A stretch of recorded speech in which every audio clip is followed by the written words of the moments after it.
Okay, now coming to solution 2. In order to tackle the problem which we have faced in solution 1, I have come up with a formula, and this is the formula.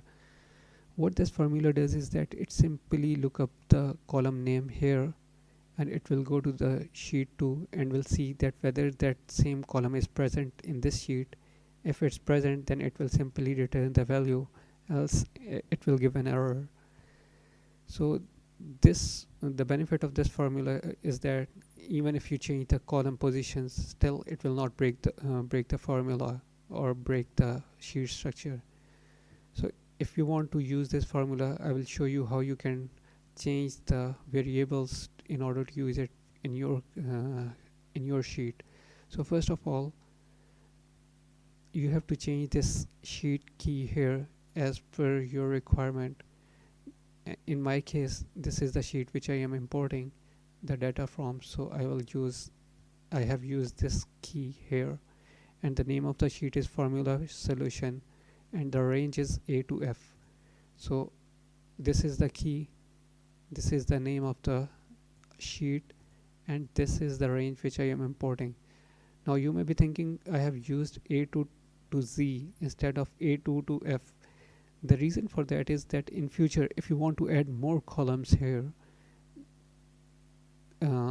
sorry, let me tell you again. So if I put A2 to F here, then in future if I want to add more columns here, then this formula will just reference to column F.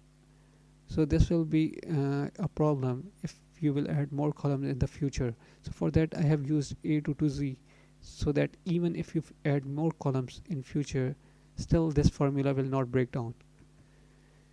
So that's the reason of using A2 to Z here. Now coming next you have to change this reference here.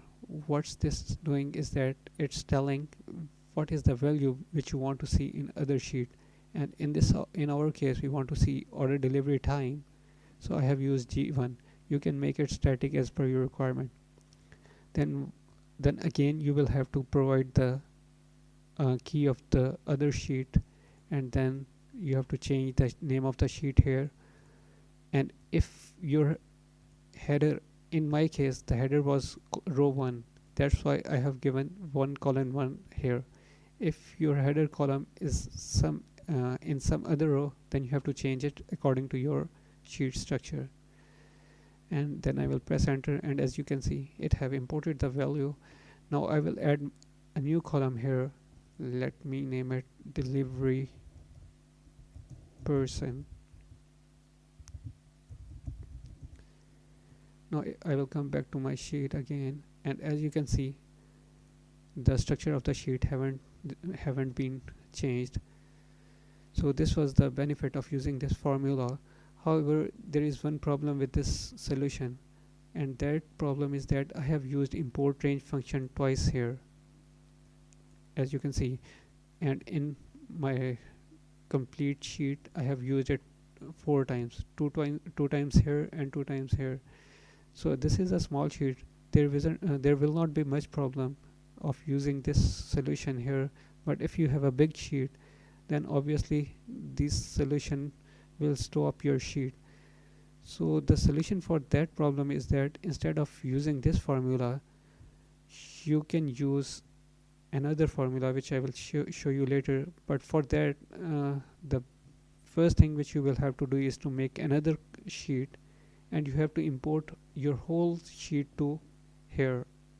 I have used the function ImportRange, then given the key, then I have given the sheet name, and again I have given sheet range from A to Z, and I have already told you why I have given the index of Z here. You can give even a more or greater alphabet as per your requirement. So now coming back to the formula solution, the solution now if you are using the help of a supporting tab, then you have to use this formula which I will give in the description of this video too. So you simply have to use this and press enter, and again I will sorry, I will copy it and paste it here. So now instead of using import range twice, I am simply using the help of this tab, and in this tab I have only used import range function once. So this solution is better than the one which I have shown to you before. But again, there is another problem here, that once your data becomes big, so this sheet will also keep consuming your columns and cells. And as you know, there is a limit of Google Sheets for both columns as well as cell range. So you will also bigger data will also slow up your sheet. So the last solution which I will show you in the later part of the video is to use Google Apps Script. So keep watching the video to see my last solution.